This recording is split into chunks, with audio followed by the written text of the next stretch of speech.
नाही, मला काही या संदर्भात फार माहिती नाही. टायगर ऑपरेशन काय काय माहिती, पण सध्या आमचं कमळ ऑपरेशन तर काही नाही. मला वाटतं त्याची बातमी कुठे नाही आहे. असेलही काय, आता लोक तिकडे अस्वस्थ आहेत.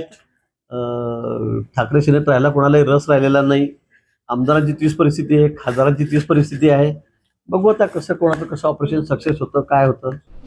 एसआयटीने जमा केले तब्बल 160 जीबीचे पुरावे हे सगळे जमा करण्यात आलेले आहेत. पेनड्राईव्ह, हार्ड डिस्क असं सगळं एकूण ते न्यायालयात देखील सादर केलं जाणार आहे.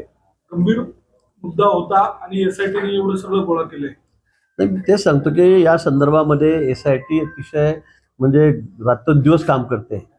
पूर्ण वेळ त्यांनी त्यात झोकून घेतलेला आहे. आणि माननीय मुख्यमंत्री महोदयांचं अतिशय बारीक लक्ष या सगळ्या विषयाकडे आहे. आणि इतका गंभीर प्रकार हा काही छोटा प्रकार नाही, हा अतिशय गंभीर प्रकार. हा दोन्ही प्रकार फक्त वेगवेगळे आहेत. इकडे धर्मांतर चाललेलं आहे आणि इकडे हे धर्मगुरू म्हणून हे महाराज काय काय प्रयोग करतायत.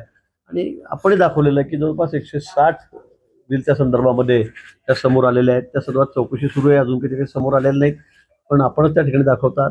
आणि म्हणून मला असं वाटतं की हा विषयही अतिशय गंभीर आहे. मला वाटतं अशा बंधू लोकांचा इतका कडक बंदोबस्त झाला पाहिजे की पुढे कोणी अशी हिंमत करता कामा नये, कोणी असे प्रकारच करता कामा नये. अशा पद्धतीने त्यांना शिक्षा झाली पाहिजे. सिंहस्थ कुंभमेळ्याची कामं शहरात मोठ्या प्रमाणात